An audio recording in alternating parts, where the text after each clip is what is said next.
The Adventures of Tom Sawyer, Chapter 4, Part 2, written by Mark Twain in 1876, read by Clay Shannon in 2020.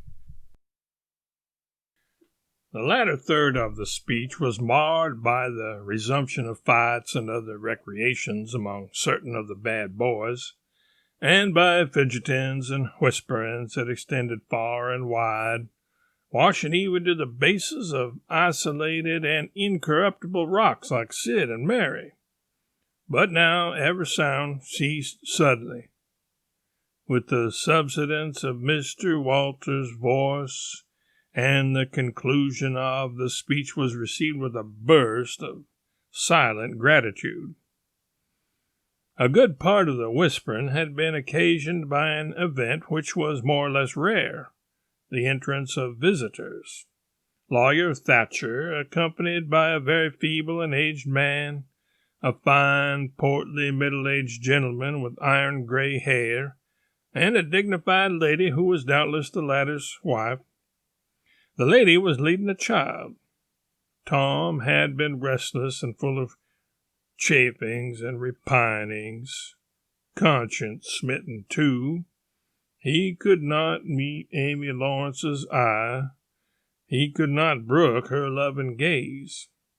But when he saw this small newcomer, his soul was all ablaze with bliss in a moment.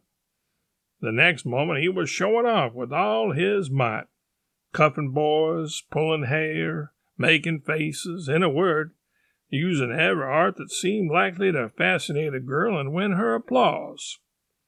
His exaltation had but one alloy, the memory of his humiliation in this angel's garden. And that record in sand was fast washing out under the waves of happiness that were sweeping over it now. The visitors were given the highest seat of honor, and as soon as Mr. Walter's speech was finished, he introduced them to the school. The middle-aged man turned out to be a prodigious personage, no less a one than the county judge. Altogether the most august creation these children had ever looked upon, and they wondered what kind of material he was made of, and they half wanted to hear him roar, and were half afraid he might, too. He was from Constantinople, 12 miles away, so he had traveled and seen the world. These very eyes had looked upon the county courthouse, which was said to have a tin roof. The awe which these reflections inspired was attested by the impressive silence and the ranks of staring eyes. This was the great Judge Thatcher, brother of their own lawyer. Jeff Thatcher immediately went forward to be familiar with the great man and be envied by the school. It would have been music to his soul to hear the whisperings. "Look at him, Jim. He's a-going up there. Say, look, he's a-going to shake hands with him. He is shaking hands with him. By jings, don't you wish you was Jeff?" Mr. Walters fell to showing off with all sorts of official bustlings and activities, giving orders, delivering judgments, discharging directions here, there, everywhere that he could find a target. The librarian showed off, running hither and thither with his arms full of books and making a deal of the splutter and fuss that insect authority delights in. The young lady teacher showed off, bending sweetly over pupils that were lately being boxed, lifting pretty warning fingers at bad little boys and patting good ones lovingly.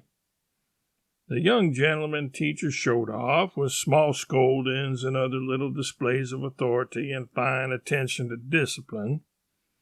And most of the teachers of both sexes found business up at the library by the pulpit, and it was business that frequently had to be done over again 2 or 3 times, with much seeming wexation.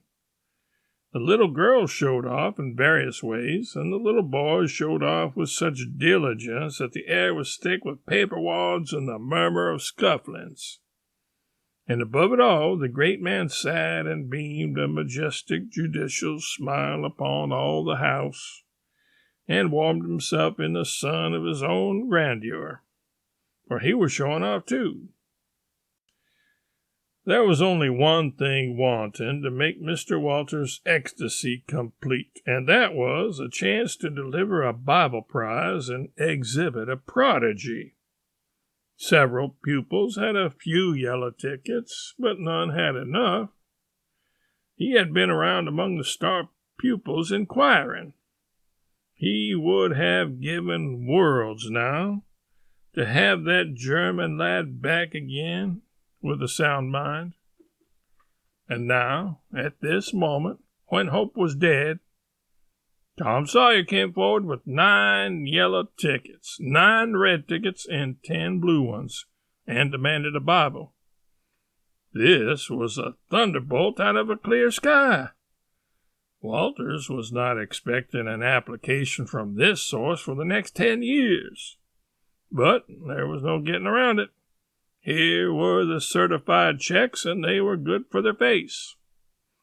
Tom was therefore elevated to a place with the judge and the other elect, and the great news was announced from headquarters. It was the most stunning surprise of the decade, and so profound was the sensation that it lifted the new hero up to the judicial one's altitude, and the school had 2 marvels to gaze upon in place of 1.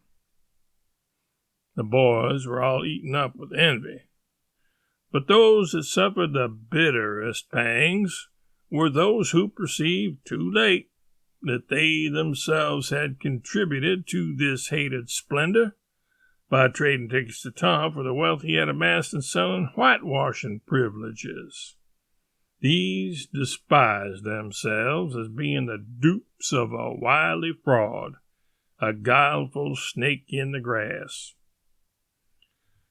The prize was delivered to Tom with as much effusion as the superintendent could pump up under the circumstances, but it lacked somewhat of the true gush, for the poor fellow's instinct taught him that there was a mystery here that could not well bear the light, perhaps. It was simply preposterous that this boy had warehoused 2,000 sheaves of scriptural wisdom on his premises. A dozen would strain his capacity without a doubt. Amy Lawrence was proud and glad, and she tried to make Tom see it in her face, but he wouldn't look. She wondered. Then she was just a grain troubled. Next, a dim suspicion came and went, came again. She watched.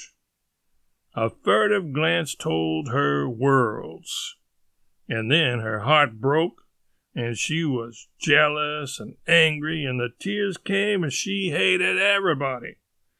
Tom most of all, she thought. Tom was introduced to the judge, but his tongue was tied, his breath would hardly come, his heart quaked, partly because of the awful greatness of the man, but mainly because he was her parent. He would have liked to fall down and worship him if it were in the dark.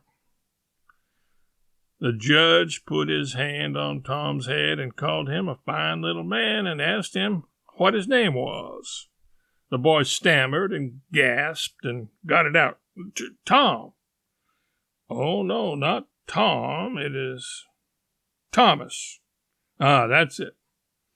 I thought there was more to it, maybe. That's very well. But you've another one, I dare say, and you'll tell it to me, won't you? Tell the gentleman your other name, Thomas, said Walters, and say, sir. You mustn't forget your manners. Thomas Sawyer, sir.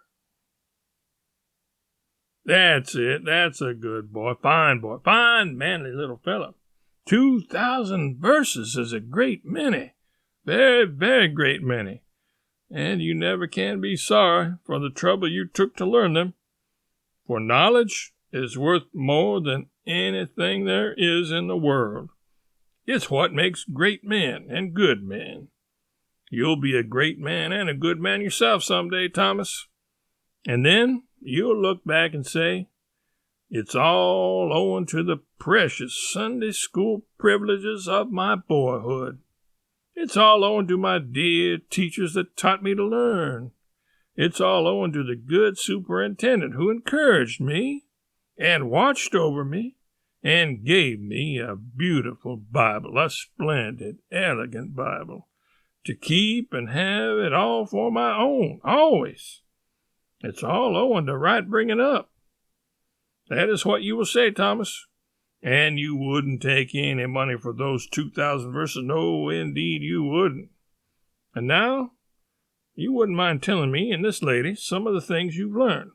No, I know you wouldn't, for we are proud of little boys that learn. Now, no doubt you know the names of all the 12 disciples. Won't you tell us the names of the first 2 that were appointed? Tom was tugging at a buttonhole and looking sheepish. He blushed now, and his eyes fell. Mr. Walters' heart sank within him. He said to himself, "It is not possible that the boy can answer the simplest question. Why did the judge ask him?" Yet he felt obliged to speak up and say, "Answer the gentleman, Thomas. Don't be afraid." Tom still hung fire. "Now I know you'll tell me," said the lady. "The names of the first 2 disciples were David and Goliath." Let us draw the curtain of charity over the rest of the scene.